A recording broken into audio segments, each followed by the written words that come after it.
So SecondBite's all about fresh food. It's about collecting high volumes of fresh, good quality food for people that are living in disadvantaged circumstances.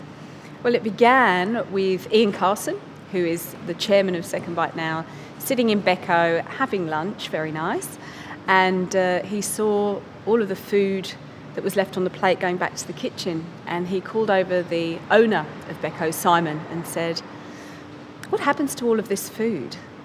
And Simon said, "Well, we throw it away." And he said, "Do you have a lot of waste?" And he said, "Well, there is a fair amount some weeks, yes." And he said, "If I could find somewhere to take this food, would you have it redistributed? Would you let us take it somewhere?" And Simon said, "Well, I'll look into that, and if that's possible, yes." So that's where the idea was born from. But it really got some traction when a group of enthusiastic volunteers started to go to the Paran market and collect fresh food that was left over from the market on a Saturday, packed into boxes, taken by volunteers down to Sacred Heart Mission, where it was turned into nutritious, delicious meals. And they are delicious, I've eaten them. So where it's gone from is, me and a desk and some enthusiastic volunteers to a national organisation that moves 150 tonnes of fresh food every month, which is actually enough for 300,000 meals. And we have a fleet of 10 vans, we have 28 employees, and we have 550 active volunteers that help us, without whom we could not run. You don't have to be a rocket scientist to work out that there's this fantastic quantity of good quality fresh food that's going in the bin.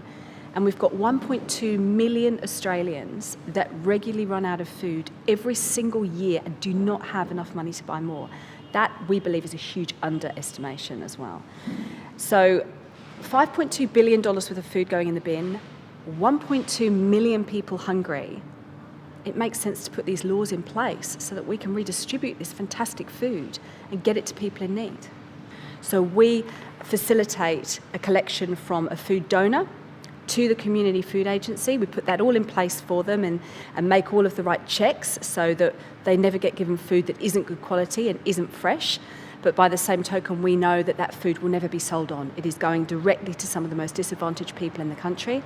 We set that up, and then they undertake that relationship for themselves, and we're just here to help and support. And I love that model because it's dignified, it's sustainable, it enables the community to help itself as opposed to us giving handouts.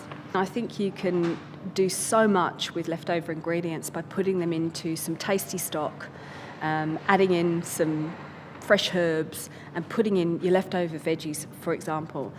I'm also a bit of a Tupperware lover, I'll be honest, Bit of a nana in me. I've got Tupperware in my fridge. So when I cooked up my veggies at the weekend, I roasted off all my veggies. I cooked everything I had so that it doesn't just sit there and then go off in the cupboard.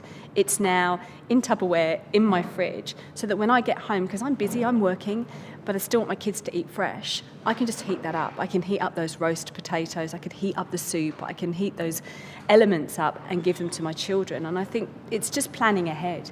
If you can cook large batches, you can freeze things off, you can put them in your fridge, and you can make so much go a really long way. You can make a small amount go a long way by doing that.